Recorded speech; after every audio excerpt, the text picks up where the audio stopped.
Good evening again. We are back to the study of the Spirit's book. We are on chapter 11 of book 3, the law of justice, law, love, and charity. We started last week, but we are going to repeat the first two questions because we just went over a little bit. One thing that it's important for us, I mentioned last week, but it's important for us to reinforce is we have here all the moral laws. In the book 3 of the Spirit's book is the moral laws. And you have all the moral laws, which are all individual laws. And then on chapter 11, the last one, it's the law of justice, love, and charity. And you can ask, why justice, love? Why not 3 chapters, just law of justice, love, and love, charity? And I mentioned last week that there is a word in Hebrew that means all 3 of them, in a sense, right? It's not really a literal translation, but all 3 of them are comprised in one word in Hebrew. I try to remember the word, but now, of course, I forgot. Because for us to understand justice, love, and charity, we have to think it as divine justice, divine love, divine charity. If we think from the perspective of the Creator, then they make sense in being together, because God is all just and good. And you cannot be good without being just. You cannot practice charity if you're not looking for justice and if you're not practicing love. Charity is love in action. So it makes sense that all 3 of these words are together because one is a consequence of the other and works together with the other 2. The divine law, the natural law, the divine law, the law of God, it's a perfect law and encompasses the practice of love and charity in the utmost sense.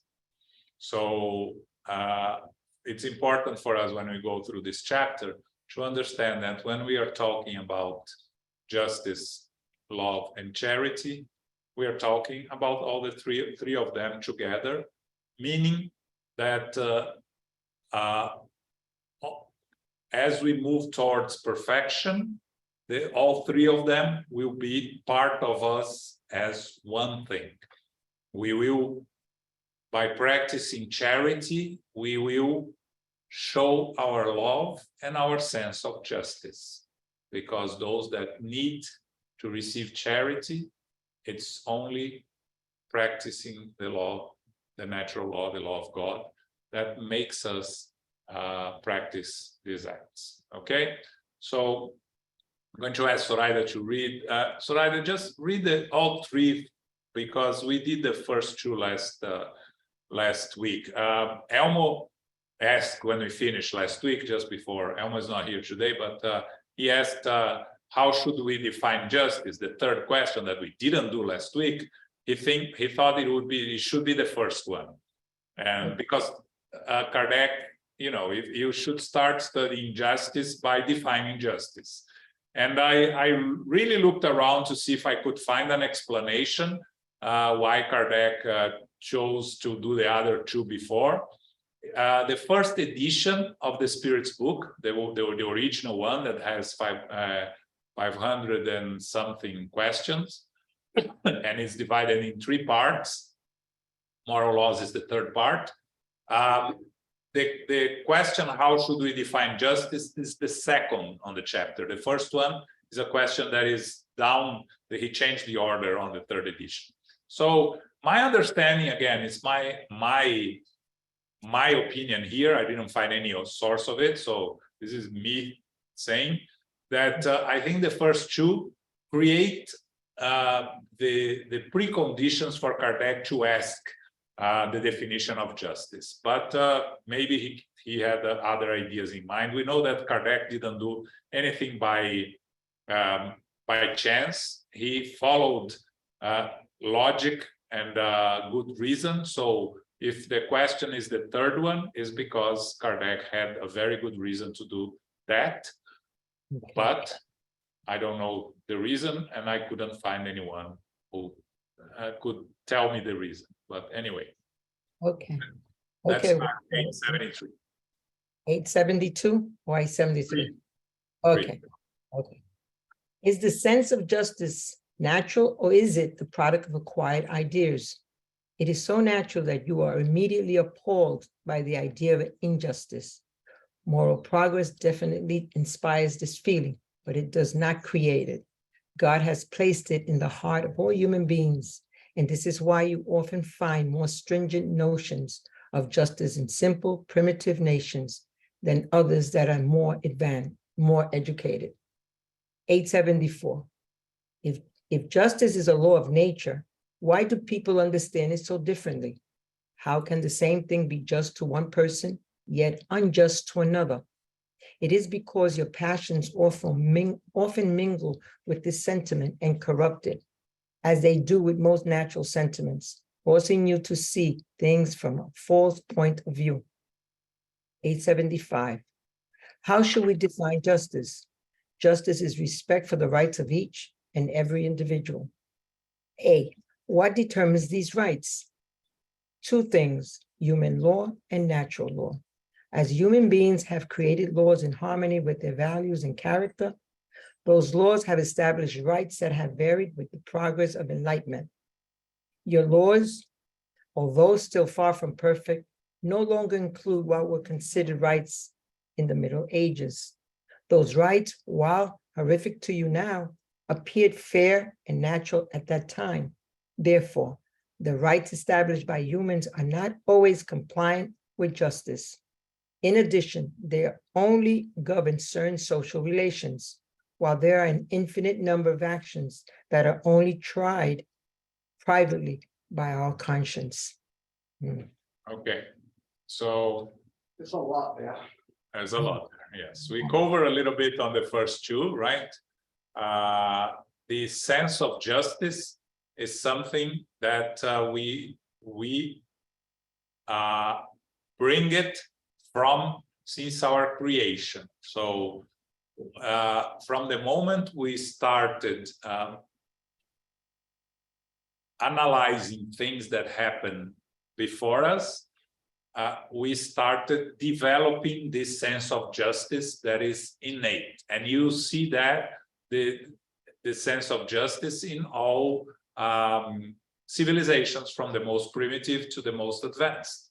Of course, different interpretations of justice and according to our level of evolution. So it is something that we bring with us. Of course, with the development and the ideas we acquire throughout our existence, we can change our views on justice, but the natural law, God's law, is perfect. So the divine justice is perfect. Human justice is something that we need, and that goes into the second question: why people understand it so differently? Because it's adapted to where we live, the times we live, the places we live, and the society we live. So one thing that is it's just on one place is not considered just in another place according to human laws, but the divine laws, they are all just. When we make analysis, we use our own biases, our own preconceptions, and our own passions. So that can distort our sense of justice, right? And we see this all the time, right?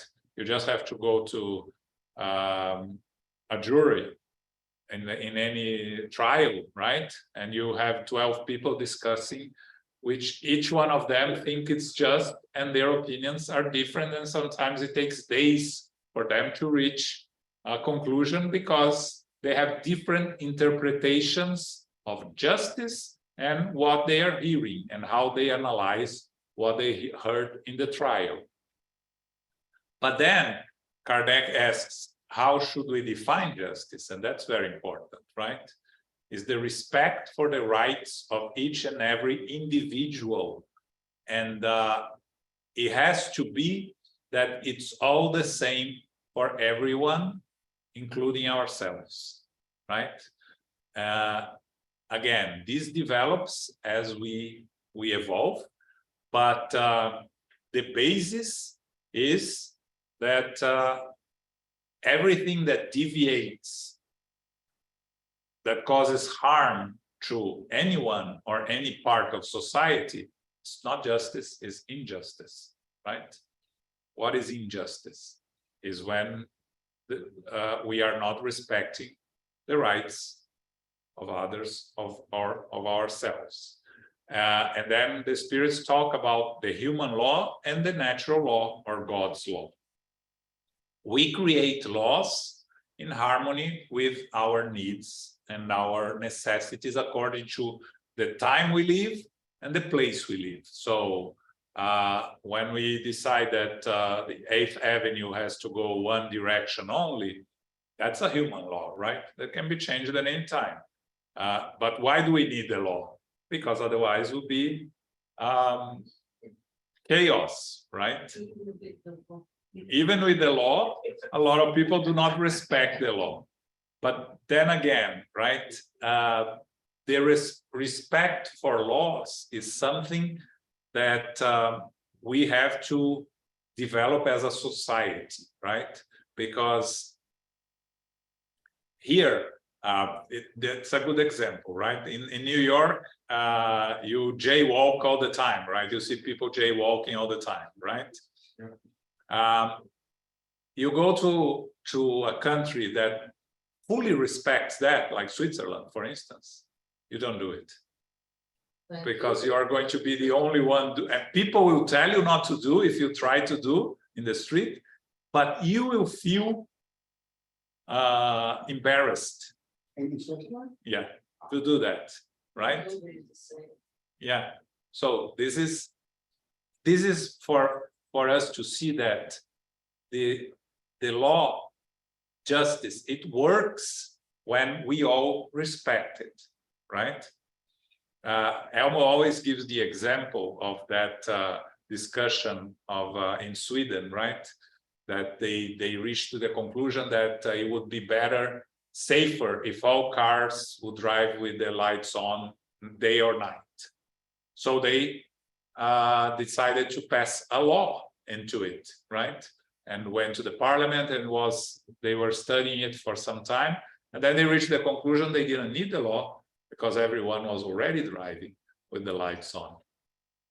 So that's, you see how the law, the human law evolves into the point where it's no longer needed because we respect the natural law out of our own disposition, right? But for us to get there, we still need human laws, and a lot of them. The spirits talk about the Middle Ages here, right? So things that were considered rights in the Middle Ages, nowadays we see as barbaric, horrific, right? But the law changes, human laws changes, but the natural laws are always there, and natural justice, which is perfect, right? So when you talk about 150 years ago slavery, right? Why it goes against divine justice? Because it prevents the right of everyone to be treated equal to all the others, right? Whenever you are infringing the rights of others, you are breaking the natural law, right? And in many cases, human laws also.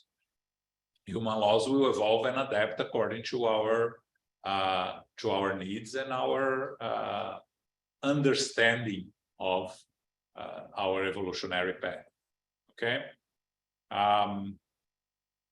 But let me, if there's an ordinance in society that going back to slavery, if there's an ordinance that says that black people are less than white people, and they should be enslaved, working, plantations for free. That's justice, because it goes to what the ordinance at that point in time set up to be. Well, the way, according to the divine justice, it's not just because it's not respecting the laws of others. According to human laws at that time was allowed. It doesn't mean it's right, but it's allowed by human laws, right? So when you are talking about breaking the law, you have two different aspects, right? You are breaking the human law, you're breaking the natural law.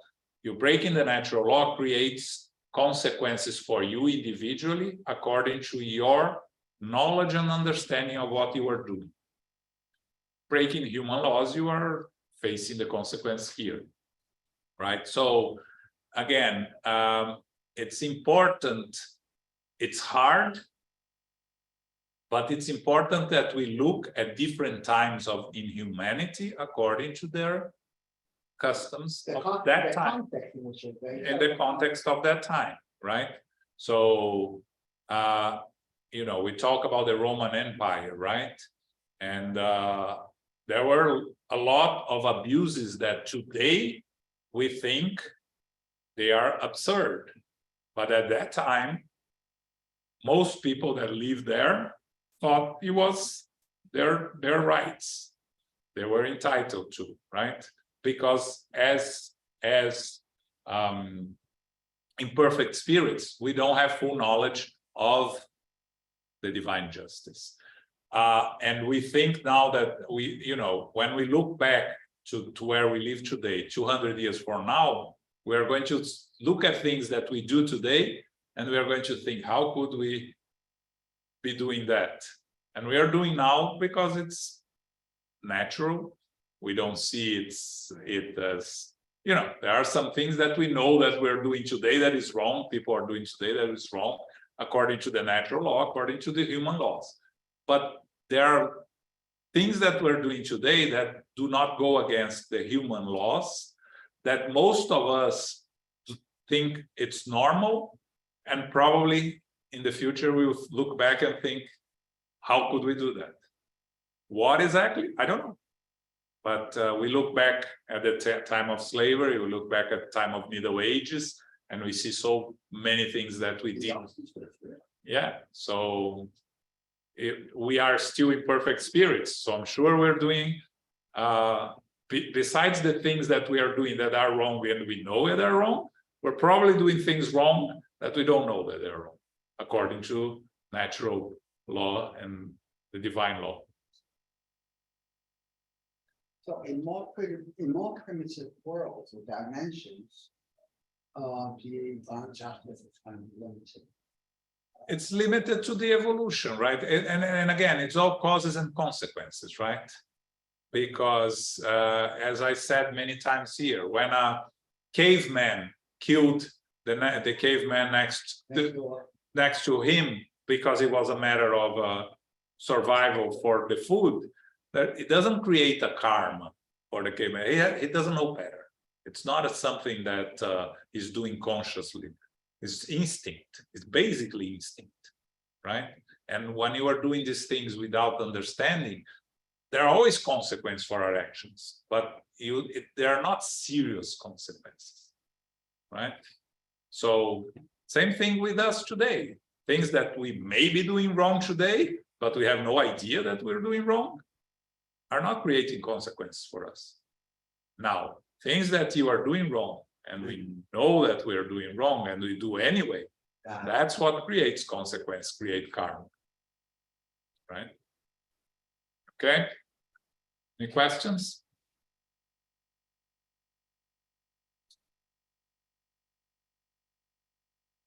Okay. Okay, 876. Apart from the rights established by human law, what is the basis of justice according to natural law? Christ told you, do unto others as you would have others do unto you. God has placed in each of you the desire to see your own rights respected as the rule of true justice. When uncertain as to what we should do in regard to others at any given moment, we should ask ourselves what we would want others do to us under the same circumstances. God could not give us a safer guide than our own conscience. The true measure of justice is, in fact, wanting for others what you want for yourself. Merely wanting for yourself what you would want for others is not exactly the same thing, as it is unnatural to wish harm upon yourself.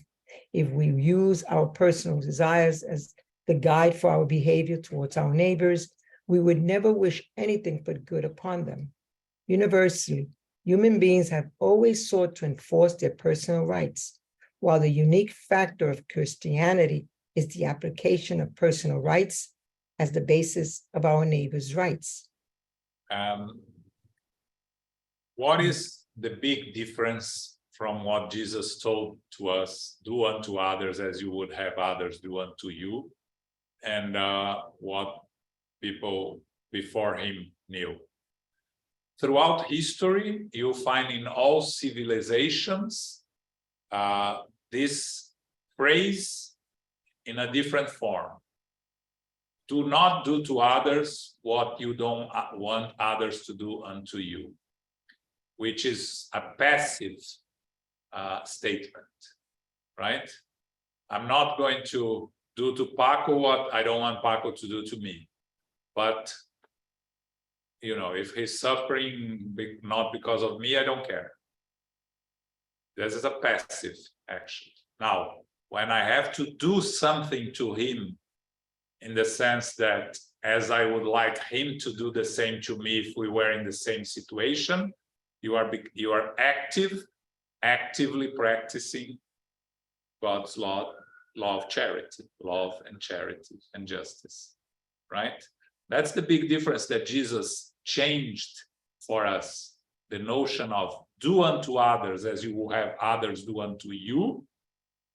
It's a new paradigm that Jesus brought to us, as opposed to what was before that you find in the Egyptians, in the Chinese, in the which is in different forms, but it is do not do to others what you don't want others to do unto you.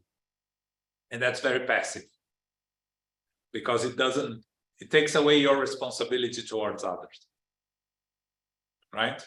As long as I don't harm anyone, I'm good. And Jesus brings us the responsibility of doing to others what we would like others to do unto us. Active participation in society, fully practicing the law of justice, love, and charity. Very good that perspective of active and passive. Yes. Very, very interesting. Yeah, and it's very important because he changed the paradigm of the phrase, right? And then Kardec makes a comment here is that you have to want for others what you want for yourself, but not wanting for yourself what you want for others is not exactly the same thing. Think first on others, not first on you. It's the opposite of being selfish, right? That's an important distinction also, because when you read that, the first thing you say, well, it's the same, right? Yeah. Wanting for others what you want for yourself, wanting for yourself than what you want for others, isn't the same? No, it's not. Yeah, because if you want for yourself first, it's selfish. If you want for others, it's charity again. It's very subtle. Yeah. Okay. Okay, 877. Does our need to live in a society impose any special obligations? Yes, and the first of these is to respect the rights of others, as those who respect those rights will always be fair. In your world where so many neglect to practice the law of justice, people turn to retaliation, and this causes trouble and confusion in your society. Social life gives rights and imposes corresponding duties. So we evolve in society. The journey of evolution, the moral intellectual evolution, is individual, but we can only achieve by living in society. We cannot achieve by ourselves. We cannot isolate ourselves and progress. That's the law of progress. That's the law of progress, yes, yes.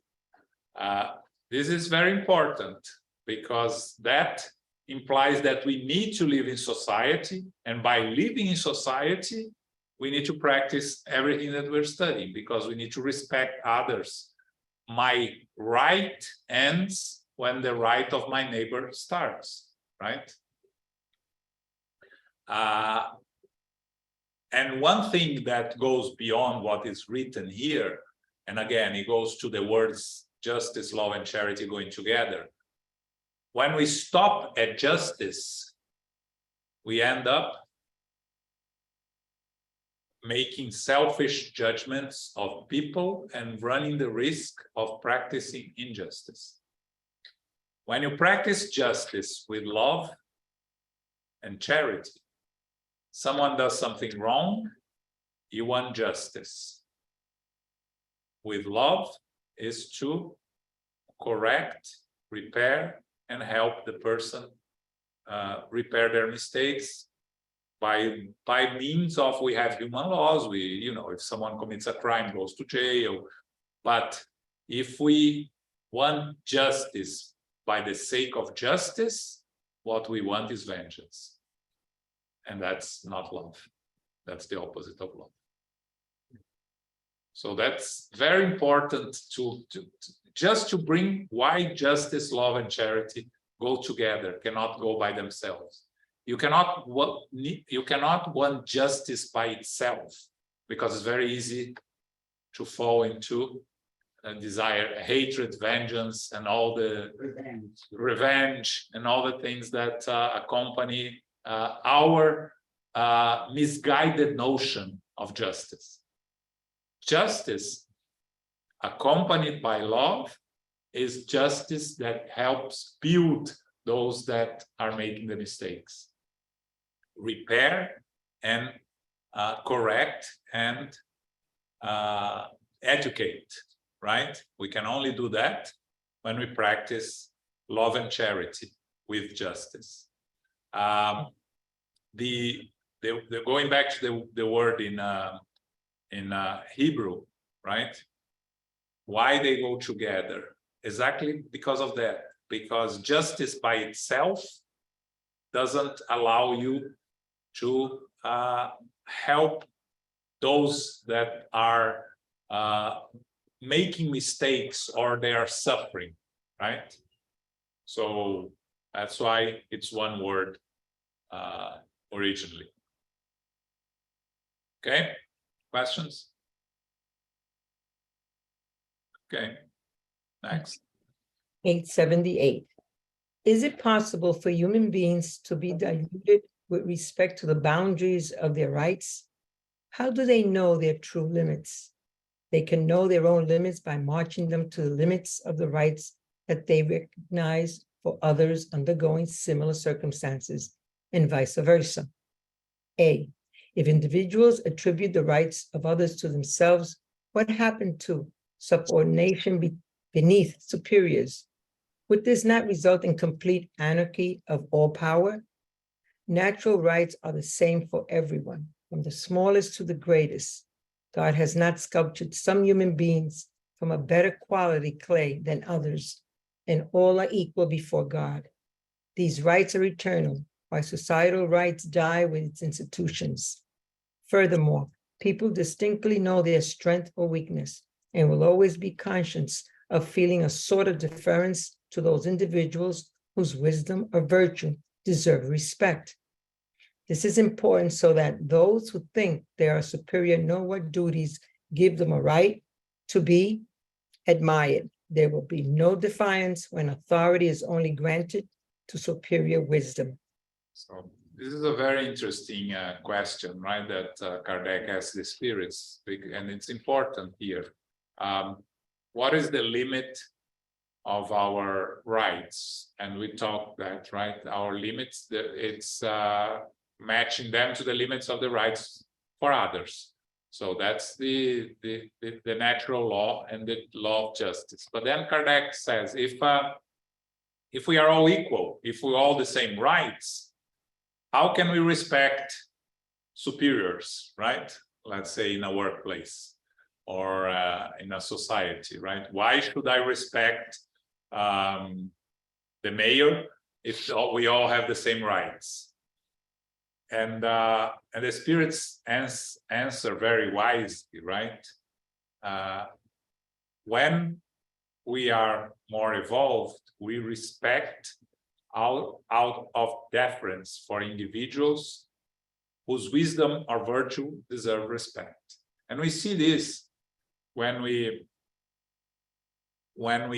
are studying, for instance, here in Spiritism, right? You mentioned about Divaldo today, right? When we are watching Divaldo, we respect him, admire him, and we understand that he's superior to us in his moral evolution. So it's natural. We respect naturally. That's ideally. Now, we need to apply that on our daily lives, right? If we have a boss at our jobs, we need to respect the boss because theoretically, I know it's not always the case, and it's but we are not going to deviate. But theoretically, in an ideal world, boss knows better than us and is placed there because he's supposed to guide the team or whatever, right? So the idea of having spirits that are different at different levels, it's part of the understanding of us spirits that we are at different levels of evolution. And being at different levels of evolution, we understand there are those that know more than us in some aspects, as we know more than others in other aspects. And if we understand and respect those differences, it will be better for us, easier for us to live in society. So, a scientist comes and gives me gives a letter of quantum physics here, right? Can I say I'm his equal? I have the same right to speak about quantum physics that he does. I may have, but I know nothing about it. He knows. So out of respect, I'll listen to him and I'll respect his superiority in the area, right? That's what we need to understand. That's the difference. But his rights are the same rights as my rights, right? According to the natural law and according to human laws. But he's superior in some aspects. I may be superior in other aspects. The understanding of that is what makes us live in society with us together evolving as a group, with everybody having an opportunity to evolve morally and intellectually. The fact that I understand and respect those that are more evolved than me in some areas show to myself, to me, a moral evolution, which is the respect for the abilities that others have that I don't, and that I need to learn from them if I have the opportunity, right? So that's the difference here. So the natural rights are the same for everyone, from the smallest to the greatest. But that doesn't mean that everyone is entitled to present them as, as equal to those that have more different knowledges and different things. That's how we evolve as society, with the differences, right? The differences are important, but the respect of those differences is even more important. The understanding and respect of those differences. Okay?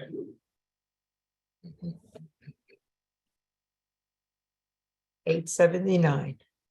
What would be the character of those who practice justice in all its purity?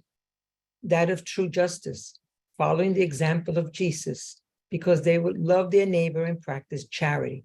Without these virtues, there can be no real justice. Well, that's the light at the end of the tunnel for all of us, the character of those who practice justice in all its purity. We have the example of Jesus, right? Once we can love our neighbors equally, and as we love ourselves and everybody else, and practice charity, with charity being a part of who we are and not something that we need to force ourselves to do, because at our level of evolution, charity is something that we have to make an effort to do, right? I gave this example that I learned once that I think is very good, right? How many times you breathe during the day? You have no idea, because it's something natural to you. But how many times did you practice charity today? You can count. 1, 2, none, right? Because we are practicing charity, we're making an effort to practice charity. When we reach the level that we practice charity because it's who we are, that's when we became evolved spirit. We are not there yet. That's the next level of our evolution as a eternal spirit, is when we reach the level of charity being part of who we are. That's when we become evolved spirit. And we have the example of Mother Teresa, right? That famous example of her going in, when the reporter was there interviewing her, that suddenly she stands up and rushes out of the building and goes through the streets of Calcutta, and then ends in a pile of garbage and rescues a man there, puts him in her arms, and the man dies there, right? And the reporter, looking at her, tells her, I couldn't do that even for $1 million. And she answers, neither could I, only for love. That's natural, right? That's when charity, it's part of who you are. She had it in her without any doubts or questions. It comes naturally. How far are we from that? Well, some more than others, but very far. So, but that's the objective. We need to practice, make an effort to practice charity until it becomes Second nature. Second nature. That's the word, second nature. When it becomes second nature, we are a more evolved spirit, a spirit that is no longer imperfect spirit.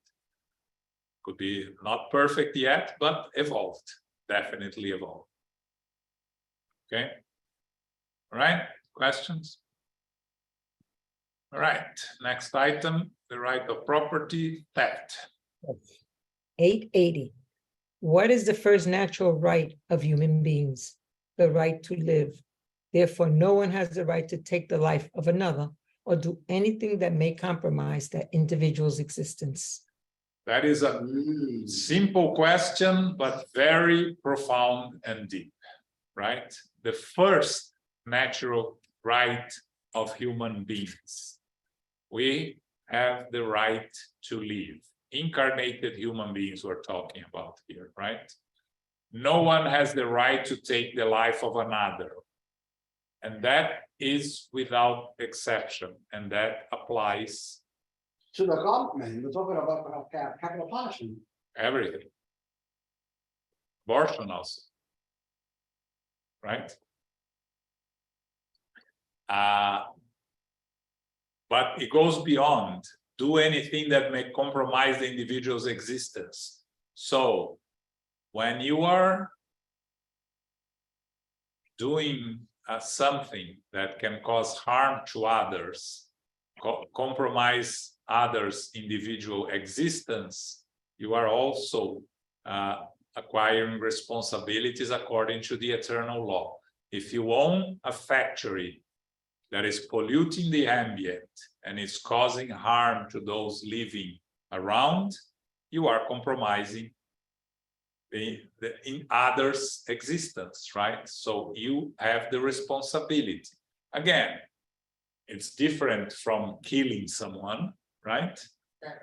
Yeah, directly. You have the responsibility, and also according to our degree of knowledge, right? When people used to smoke inside everywhere 50, 60 years ago, before knowing the harm that cigarettes cause to secondhand smoking.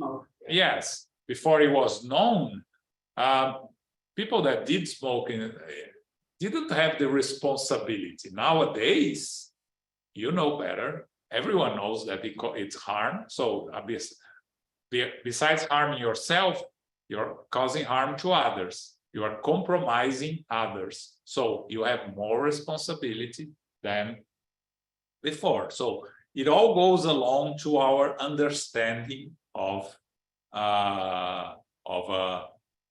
the consequences, right? In the 19th century, when they had the Industrial Revolution and they were polluting every place, and London was a city that was all black because of the pollution.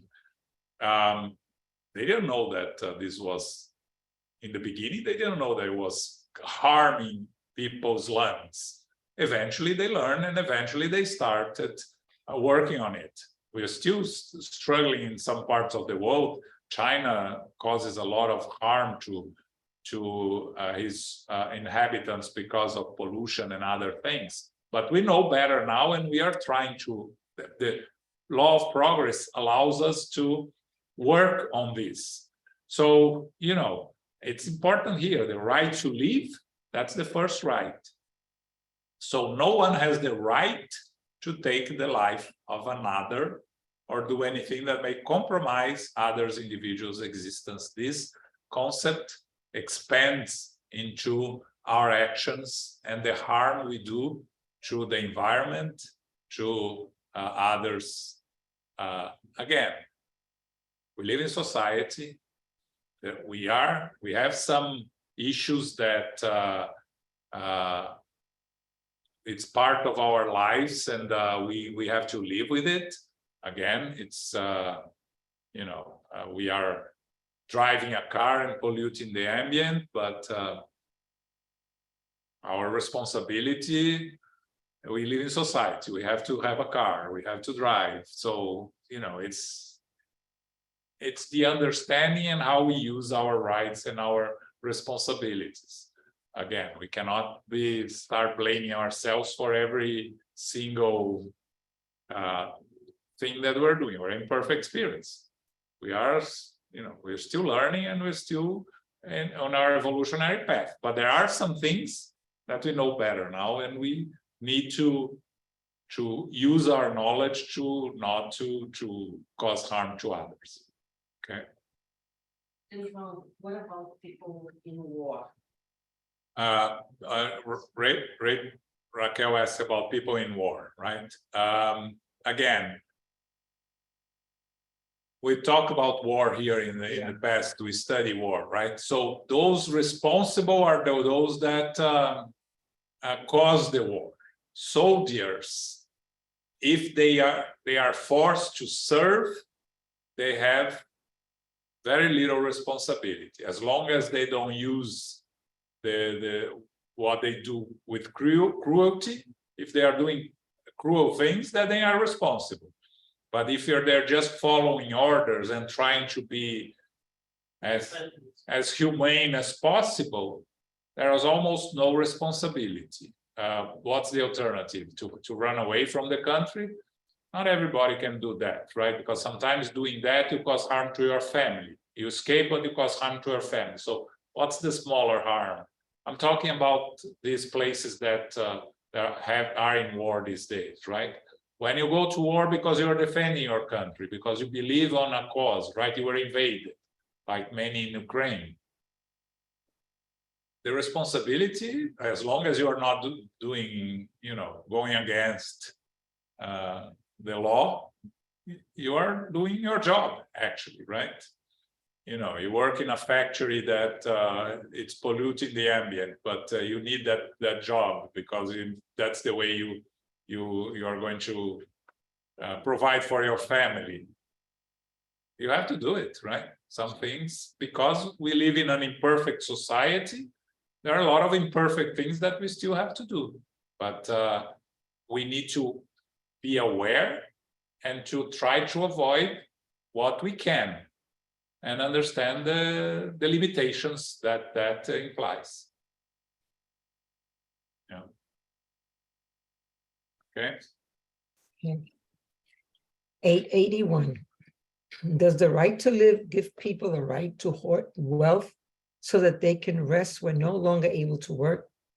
Yes, but they should do this in collaboration with their family by honest labor, as bees do, not by accumulating words in a selfish manner.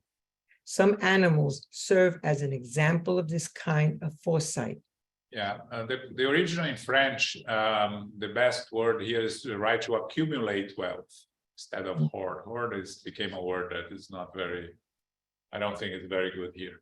But again, we live in society, and for us to evolve, we need to work.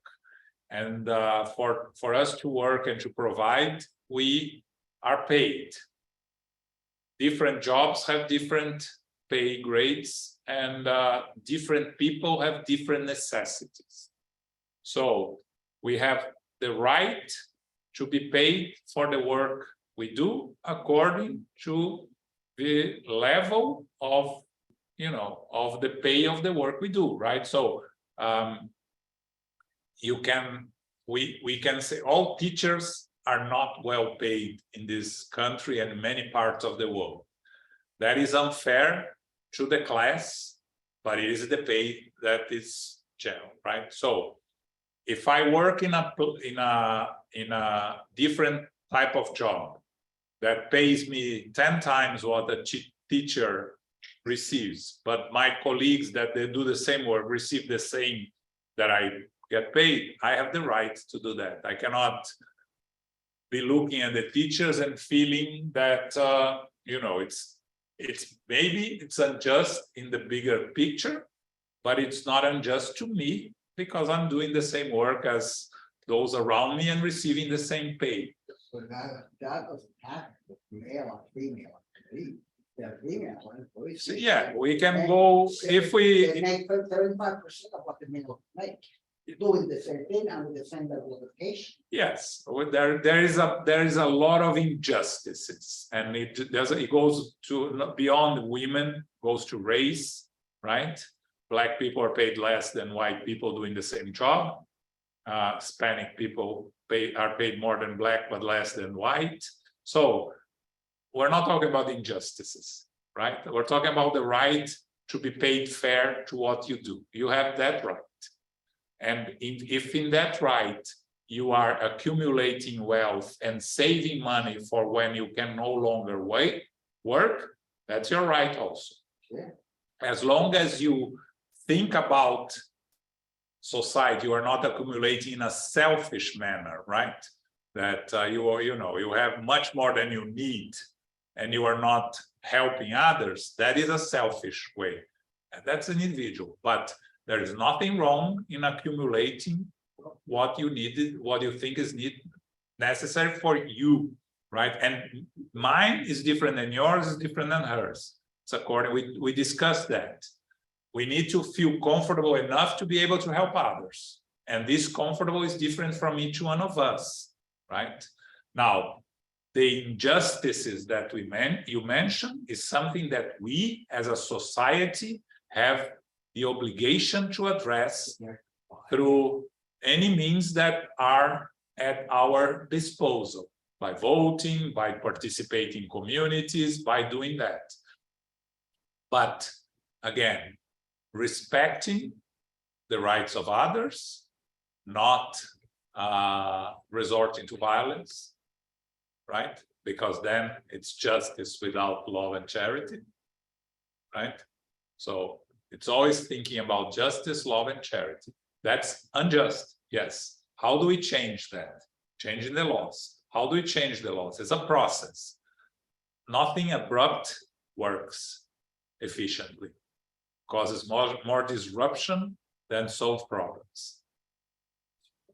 So all the processes are slow processes, right? And we need to respect that and to understand that, right? Women are still paid, and I'm talking about women and men. Women are still paid 70% of something like 70%, but it used to be less than 50%, 30, 40, 50 years ago. So it is progress. It's not ideal, but it is progress, right? Black people after slavery didn't even have jobs, couldn't find a job. And if they found jobs, were practically as slaves.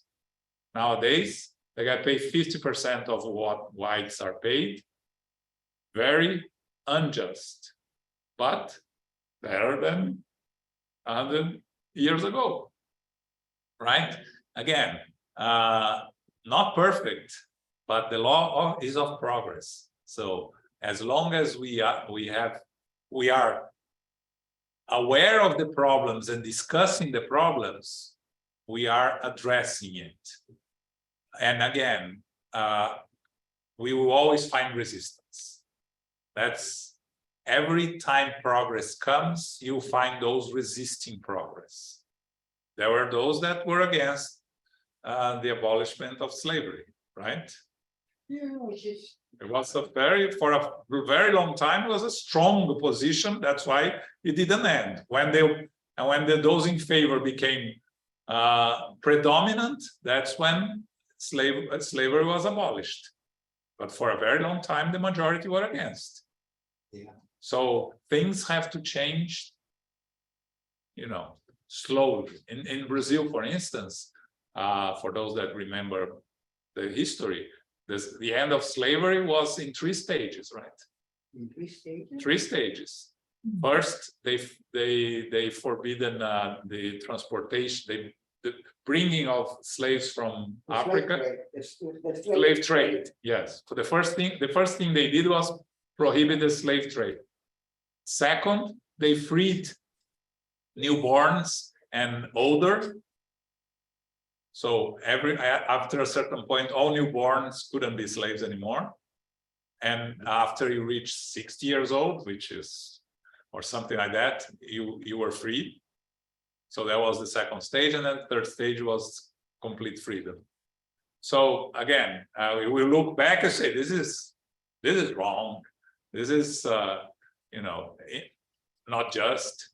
But that's progress. That's how it works. It works throughout history. The progress is slow, right?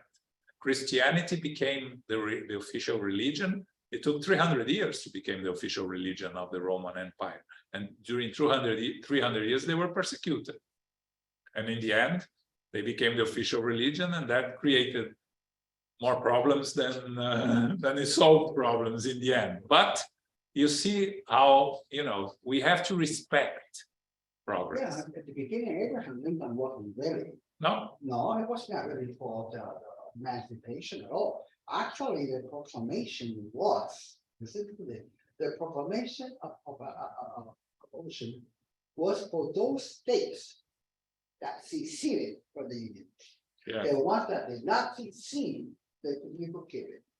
Then with the time then it start changing. But even himself at the beginning, he was like there was what they call colonization. They were for colonization, which meant actually that it was to be sent back to Africa. Yeah, actually, if you read the history, Abraham Lincoln, he was always in favor of freeing the slaves, but politically, it was not convenient for him at a certain I point. remember, he may be like that, but his first choice was the union. Yeah, If exactly. I could contain the union by freeing the slave, I would, but that was his major force. But again, you know, we have to make hard choices, and politicians even more, right? They have to make hard choices, and No, he you didn't. know, I was saying, but you know him, you remember him. Now, give me one name of one person that was anti-abolishing slavery. We don't know any. They were left in the dust of history, right? So those that oppose progress comes regardless of the resistance, and those that oppose progress are the ones that are left behind. on the losing side. no matter Yeah. what. And as we struggle today with many things in this country that some people see as progress, and some people oppose to it because they think it's not progress, and we're not going to go to specifics. Everything that is progress, really progress, is going to happen eventually. And those that oppose it are going to be, they're going to go back to the spiritual world, and new people will come, and they will accept those things. So that's an important concept for us. It's good to know that you cannot stop change. No. That's the law of progress. We just studied that spirit. The law is of progress, and it will happen regardless. We are eternal spirits. If we resist progress here, we go back to the spiritual world, and we come back, and we in a more difficult situation through. Yes. So okay, so we have 1 minute left, so we're going to stop here. Next week we come back to this, and we do it like we did today. We start again with the first 3 questions. Okay. Okay.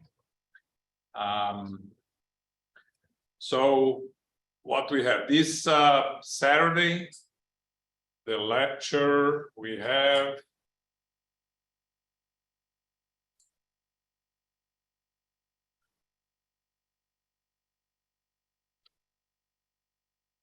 here